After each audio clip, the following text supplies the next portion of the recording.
حضرت موسیٰ علیہ السلام کے ایک سفر کا ذکر ہے۔ روایات میں جو بات معلوم ہوتی ہے اور وہ اس قرآن مجید کے بیان کے ساتھ وہ چیز مطابقت رکھتی ہے، اس لیے بیان کر رہا ہوں کہ حضرت موسیٰ کو اللہ تعالیٰ نے حکم دیا کہ فلاں جگہ پر جاؤ اور وہاں تمہیں ہمارا ایک بندہ ملے گا، اور وہ بندہ جو ہے بہت صاحب علم ہے، کچھ عرصہ اس کے پاس رہو۔ ہو سکتا ہے کہ یہ حضرت موسیٰ علیہ السلام کا بھی ابتدائی دور ہو نبوت کا، اور جیسے کہ اللہ تعالیٰ نے ہمیں معلوم ہے روایات سے 3 برس تک جو حضور صلی اللہ علیہ وسلم کی تعلیم کا بندوبست کیا ہے، ایک فرشتہ جو ہے مستقل جو ہے آپ کے ساتھ رہا ہے، اسی طریقے سے شاید اللہ تعالیٰ نے کسی یا تو فرشتے کو، جسے ہم خضر کہہ دیتے ہیں، یہ بھی کوئی یقین کے ساتھ معلوم نہیں کہ وہ خضر علیہ السلام، قرآن میں ان کا نام نہیں ہے، یہ بھی رائے ہے کہ وہ فرشتے ہیں، یہ بھی رائے ہے کہ وہ انسانوں میں سے کوئی انسان ہے جن کو اللہ تعالیٰ نے بہت لمبی عمر دے دی ہے، جیسے جن کو دے رکھی ہے ایک ابلیس کو، تو انسانوں میں سے ایک اچھے اپنے نیک اور اپنے پسندیدہ اور برگزیدہ انسان کو بھی اس نے بہت بڑی عمر دے رکھی ہے، وہ حضرت خضر ہے۔ واللہ عالم، اس کے بارے میں کوئی تفصیل ہم نہیں جان سکتے،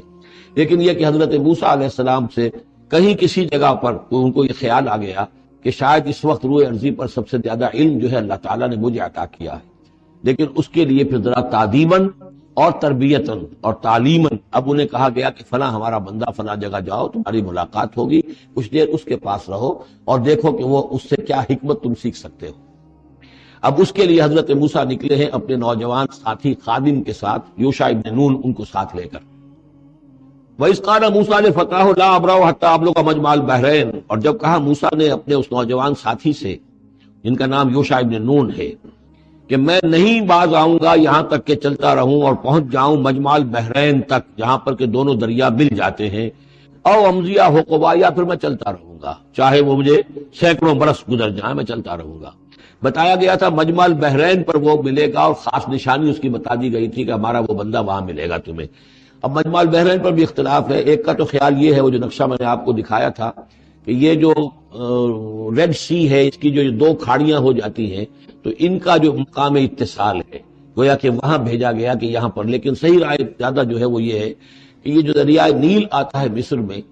تو یہ سوڈان سے آتا ہے، تو 2 دریا مل کر یہ دریا بنتے ہیں، النیل الازرق اور النیل الابیض، ایک سفید رنگ کا پانی ہے اور ایک میں نیلے رنگ کا پانی ہے۔ یہ نقشہ ہمیں بھی اٹک پر نظر آتا ہے،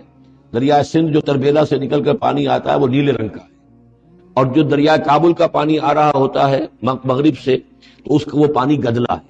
اور کافی دور تک پھر ہمیں نظر آتا ہے کہ یہ دریائے کابل کا پانی چل رہا ہے گدلے رنگ کا، اور یہ صاف صاف پانی جو ہے دریائے سندھ کا چل رہا ہے۔ تو اسی طرح کا معاملہ وہاں پر ہے، نیل جو ہے نیلا نیل اور سفید نیل، النیل الازرق اور النیل الابیض، وہاں پر پہنچے ہیں کہیں، یہ یوں سمجھیے خرطوم کے آس پاس،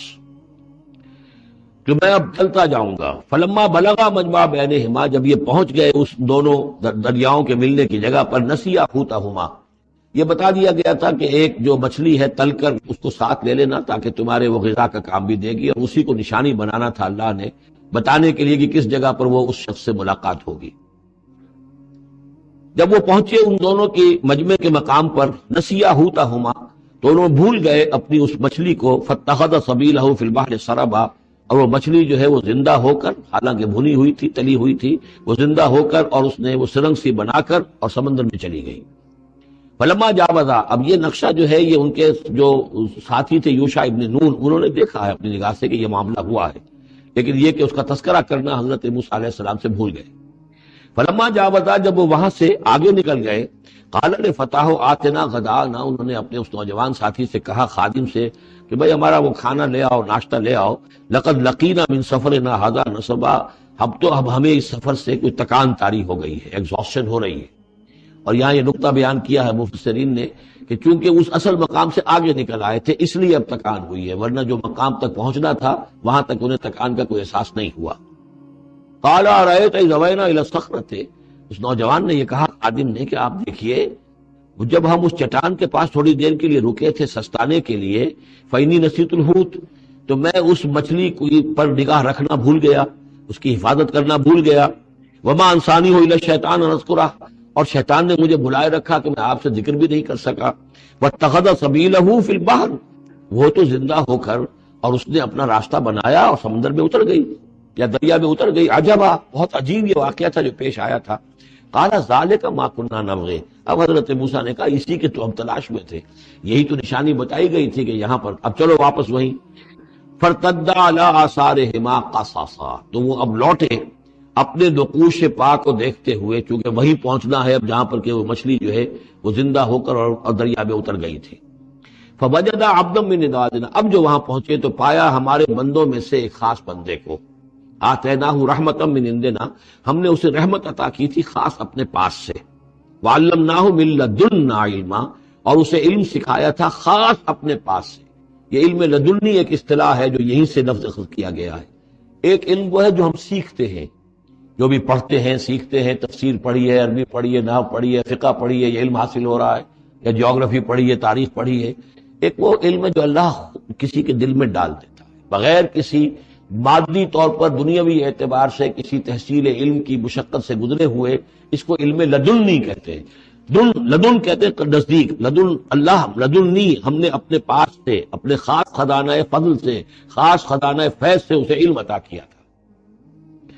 ہم نے اسے رحمت بھی دی تھی، آتیناہ رحمتا من عندنا وعلمناہ من لدنا علما۔ قال لہ موسیٰ، ان سے کہا موسیٰ نے، هل اتبعک، اگر آپ اجازت دیں تو میں کچھ عرصہ آپ کے ساتھ رہوں، علی ان تعلمنی مما علمت رشدا، لیکن اس لیے اس شرط کے ساتھ کہ آپ مجھے بھی سکھائیں کچھ جو آپ کو علم دیا گیا ہے اور جو بڑی سعادت مجھے اللہ نے بتایا ہے کہ آپ کو اللہ نے بڑا عقل، بڑی سمجھ بوجھ اور بڑی حکمت عطا کی ہے۔ قال انک لن تستطیع معی صبرا، انہوں نے کہا کہ دیکھو تم میرے ساتھ رہ کر صبر نہیں کر سکو گے۔ وَكَيْفَ تَصْبِرُ عَلَىٰ مَا لَمْ تُحِطْ بِهِ خُبْرًا، اور کیسے صبر کرو گے اس چیز پر کہ جس کا کہ علم تمہارے پاس نہیں ہے، جس کا تم نے احاطہ نہیں کیا ہے، تمہیں تو بات بڑی غلط لگے گی، عجیب سی لگے گی۔ قَالَ سَتَجِدُنِي إِن شَاءَ اللَّهُ صَابِرًا، حضرت موسیٰ نے کہا کہ نہیں، انشاءاللہ آپ مجھے صابر پائیں گے، میں صبر کروں گا، وَلَا أَعْصِي لَكَ أَمْرًا، اور میں آپ کی کسی حکم کی خلاف ورزی نہیں کروں گا۔ اب دیکھیے یہاں انشاءاللہ صبر کے ساتھ تو آ گیا، ولا عاصی لک امرا، آپ کے حکم کی خلاف ورزی نہیں کروں گا، یہاں انشاءاللہ نہیں آیا ہے، اور اسی میں خلاف ورزی ہو گئی، یعنی یہ کہ انہوں نے جو حکم دیا تھا پھر اس کی وہ پابندی نہیں کر پائے۔ ولا تقولن لشیء انی فاعل ذلک غدا، اس کے ساتھ اس کو جوڑ لیجئے جو ہم پڑھا ہے اسی صورت میں، حضور سے کہا گیا تھا کبھی نہ یہ کہیے گا، یہاں بھی کہتے ہیں انشاءاللہ میں کوشش کروں گا، انشاءاللہ اللہ تعالیٰ کے فضل و کرم سے میں آپ کے حکم کی خلاف ورزی نہیں کروں گا۔ قال فإن اتبعتنی، اب یہ حکم ہے ان کا، انہوں نے کہا کہ اگر تم میرے ساتھ چلنا چاہتے ہو، رہنا چاہتے ہو، فلا تسألنی عن شیء، تو کسی چیز کے بارے میں مجھ سے خود مت پوچھنا، حتی احدث لک منہ ذکرا، یہاں تک کہ میں خود اس کے بارے میں کوئی تذکرہ کروں، بس دیکھتے جاؤ جو بھی میرے ساتھ ہو رہا ہے، دیکھتے رہو، آبزرو کرو، چپ رہو، خاموش رہو، میں جب مناسب سمجھوں گا جو اصل حکمت ہے ان چیزوں کی کہ جو تمہارے مشاہدے میں آئیں گی وہ میں تمہیں بتا دوں گا، لیکن تم مجھ سے سوال نہیں کرو گے۔ فانطلقا، اب وہ دونوں چلے، گویا کہ حضرت موسیٰ نے وہ بات مان لی۔ حتی اذا رکبا فی السفینۃ، یہاں تک کہ جب وہ دونوں سوار ہوئے کشتی میں، خرقہا، اب ان صاحب نے، یہ جو صاحب موسیٰ انہیں کہیں یا حضرت خضر کہیں، انہوں نے کشتی کا ایک تختہ اکھاڑ دیا۔ قال خرقتها لتغرق اہلہا، اب حضرت موسیٰ علیہ السلام کہاں خاموش رہنے والے تھے، اتنا غلط کام کر رہے ہو تم، ساری کشتی کو ڈبونا چاہتے ہو، کیا تم نے توڑ ڈالا ہے، پھاڑ دیا ہے اس کشتی کو تاکہ غرق کر دو اس کے اندر جو سوار ہیں ان سب کو؟ لقد جئت شیئا امرا، یہ تو آپ نے ایک بہت غلط کام کیا، بہت بھاری ایک جرم ہے جو آپ سے سرزد ہوا ہے۔ قال الم اقل انک لن تستطیع معی صبرا، انہوں نے کہا کیا میں نے نہیں کہا تھا کہ تم میرے ساتھ صبر نہیں کر سکو گے؟ تو اصل بات سمجھ لیجئے وہ کیا ہے کہ دنیا میں جو ظاہر میں کوئی عمل ہو رہا ہوتا ہے ہم اس کو دیکھتے ہیں، اس کے پیچھے اللہ کی کیا مشیت کام کر رہی ہے وہ ہمیں نظر نہیں آتی۔ بظاہر کوئی شے ہمارے لیے بری ہے، اس کے پیچھے کوئی خیر آ رہا ہے، ہم اس بری چیز کو برا سمجھ کر اور وہ ہم جو ہے نالا و شیون کا معاملہ اختیار کر دیتے ہیں۔ عسیٰ ان تکرہوا شیئا وہو خیر لکم وعسیٰ ان تحبوا شیئا وہو شر لکم واللہ یعلم وانتم لا تعلمون، یہ ہے اصل میں وہ بات کہ جو سورہ بقرہ میں ہم نے پڑھی تھی۔ ہو سکتا ہے تم کسی چیز کو برا سمجھو جبکہ حقیقت میں وہ تمہارے لیے بہتر ہو، اور ہو سکتا ہے کہ تم کسی چیز کو اچھا سمجھو، حقیقت میں تمہارے لیے وہ مضر ہو، اللہ جانتا تم نہیں جانتے۔ تو تفویض الامر ہونا چاہیے اللہ کی طرف، اے اللہ جو تجھے میرے لیے پسند ہے۔ لیکن یہ جو بھی فرشتے کر رہے ہوتے ہیں، اور ظاہر بات ہے یہ بھی ہو سکتا ہے فرشتے ہوں یا اولیاء اللہ میں سے کسی کی روح ہے، تو جیسا کہ شاہ ولی اللہ کا قول میں نے آپ کو سنایا ہے کہ وہ بھی ملائکہ کے طبقہ اسفل میں شامل ہو جاتے ہیں اور وہی اللہ تعالیٰ کے احکام کی جو ہے تنفیذ کرتے ہیں۔ تو یہ شرعی احکام نہیں ہے، یہ تکوینی احکام ہے۔ کسی کا بچہ جو ہے چھت کے اوپر سے گرا مر گیا، اب وہ تو چیخ رہا ہے، ماں بھی چیخ رہی ہے، بہن بھائی بھی چیخ رہے ہیں، اب کیا پتا کہ یہ بچہ جو ہے اگر بڑا ہو جاتا تو یہ ماں باپ کے لیے سہان روح ہوتا۔ اللہ نے ان کے لیے خیر کیا ہے کہ اس بچے کو اس وقت لے لیا ہے، لیکن انہیں تو پتا نہیں کہ آئندہ کیا ہونا تھا۔ تو ہم ظاہر کو دیکھ کر جو ہے گھبرا جاتے ہیں اور اس کو اپنے لیے برا سمجھ بیٹھتے ہیں، جبکہ اللہ تعالیٰ کی بیدک الخیر، اللہ کے ہاتھ میں خیر ہی خیر ہے، لیکن ہماری شارٹ سائٹڈنس ہے کہ جس کی وجہ سے ہم چیزوں کو کسی اور رنگ میں لے رہے ہیں۔ اس کے لیے یہ 3 واقعات ہیں کہ جو انہیں دکھائے گئے۔ قال لا تؤاخذنی بما نسیت ولا ترهقنی من امری عسرا، تو انہوں نے کہا، حضرت موسیٰ نے عرض کیا لا تؤاخذنی بما نسیت، مجھ سے مواخذہ نہ کیجئے اس پر کہ جو میں بھول گیا کہ میں نے آپ سے وعدہ کیا تھا کہ میں آپ سے کوئی سوال نہیں کروں گا، ولا ترهقنی من امری عسرا، اور نہ دباؤ ڈالیے مجھ پر میرے معاملے میں کچھ زیادہ سختی نہ کیجئے، ایسا نہ ہو کہ ایک ہی دفعہ کی میری غلطی کے اوپر کہتے ہیں جاؤ اب یہاں سے، بلکہ ذرا یہ نرمی کیجئے۔ فانطلقا، پھر چلے دونوں، حتی اذا لقیا غلاما قتلہ، جب ایک نوجوان سے ملاقات ہوئی اس نے قتل کر دیا اس کو، حضرت خضر نے۔ قال قتلت نفسا زکیۃ بغیر نفس، حضرت موسیٰ علیہ السلام پھر بولے یہ کیا کیا آپ نے؟ ایک بے گناہ جان کو آپ نے قتل کر دیا اس کے بغیر کہ اس نے کسی کا خون بہایا ہو۔ لقد جئت شیئا نکرا، یہ تو آپ نے بہت ہی نامعقول حرکت کی ہے۔ قال الم اقل انک لن تستطیع معی صبرا، اب انہوں نے بھی ذرا ڈانٹ کے انداز میں کہا الم اقل لک، کیا میں نے نہیں کہا تھا تم سے کہ تم میرے ساتھ صبر نہیں کر سکو گے؟ قال ان سالتک عن شیء بعدها فلا تصاحبنی، حضرت موسیٰ نے عرض کیا کہ اچھا ٹھیک ہے، اب اگر تیسری مرتبہ مجھ سے غلطی ہو جائے، دوسری مرتبہ اور مجھے معافی دے دیں، اگر اب میں اس کے بعد کوئی آپ سے سوال کروں تو پھر ٹھیک ہے، آپ مجھے اپنے ساتھ نہ رکھیے گا، فلا تصاحبنی، پھر یہ کہ میں اپنا راستہ لے لوں گا۔ قد بلغت من لدنی عذرا، میری جانب سے آپ نے جو ہے حجت قائم کر دی ہے اور آپ عذر جو ہے اب آپ کر سکتے ہیں کہ آپ میرے ساتھ مجھے اپنے ساتھ نہ رکھیں، یعنی خطا میری ہے۔ فانطلقا، پھر چلے، حتی اذا اتیا اہل قریۃ استطعما اہلہا، اور جب یہاں تک کہ وہ پہنچے ایک بستی والوں کے پاس، وہاں انہوں نے ان سے چاہا کہ وہ انہیں کھانا کھلائیں، مسافر جیسے ہوتے ہیں کہ بھائی ہم لوگ آئے ہیں، مسافر ہیں، آپ کی بستی میں آئے ہیں تو ہمیں کھانا کھلائیے۔ ابوا ان یضیفوہما، تو وہاں کی بستی والوں نے، وہ ایسے کچھ کٹھور اور شقی لوگ تھے، انکار کر دیا ان کی ضیافت سے، انہیں کچھ کھانے کو نہیں دیا۔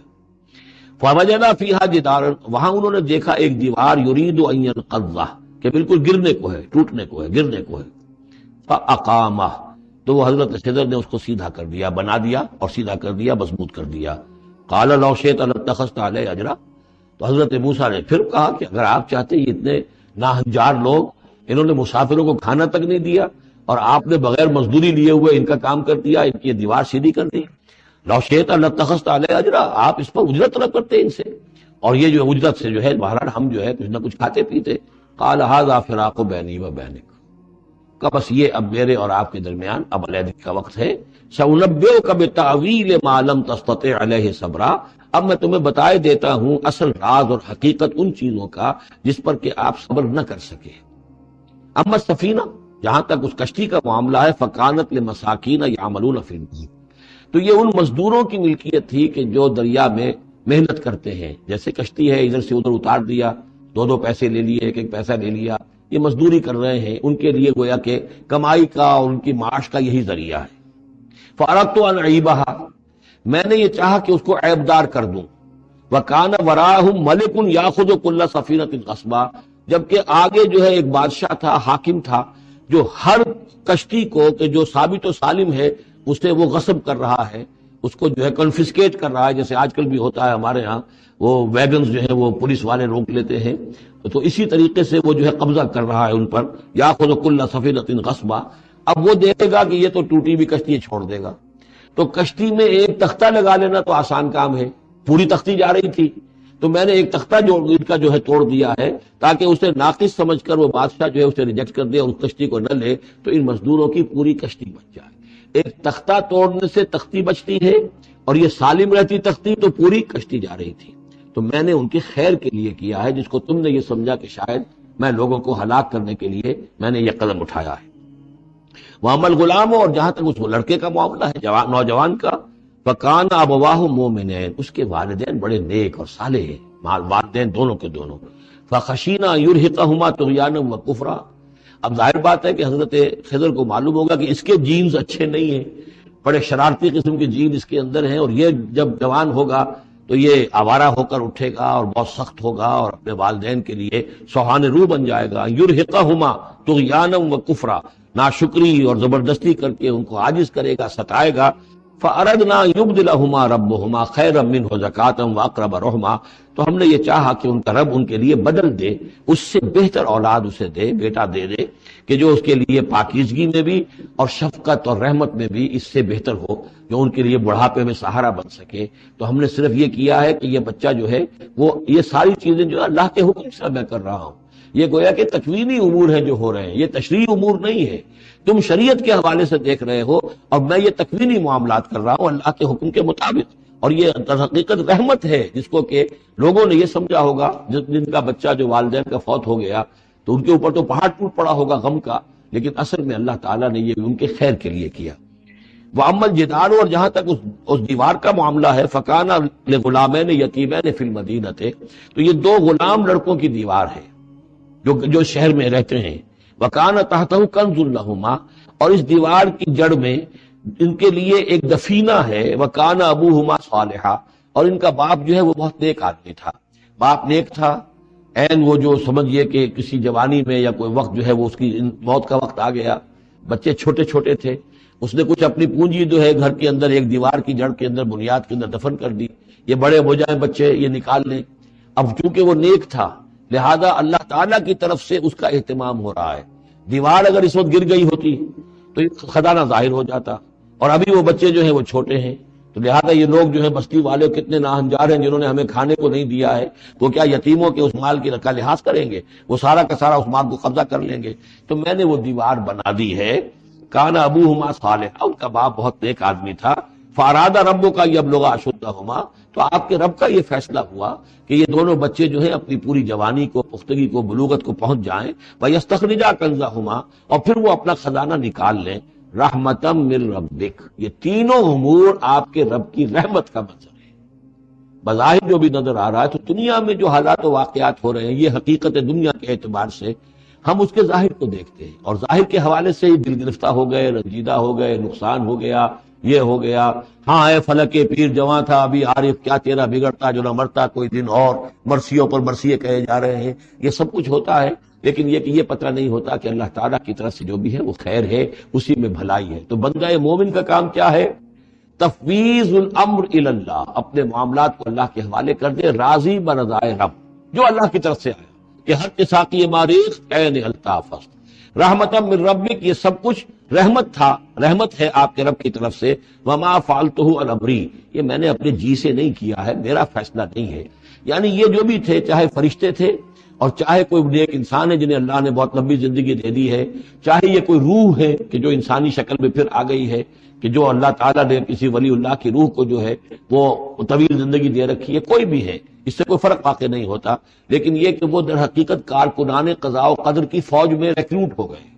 وہ جو فیصلے کر رہے ہیں، جس کی تنفیذ کر رہے ہیں، اس کا شریعت سے تعلق نہیں ہے، وہ تکوینی امور ہے اللہ تعالیٰ کے۔ ذالک تعویل ما لم تستطع علیہ صبرا، یہ ہے تعویل، یہ ہے اصل حقیقت، یہ ہے اصل راز ان چیزوں کا جس پر کہ اے موسیٰ تم صبر نہ کر پاؤ۔ چند ضروری باتیں سورہ کہف کی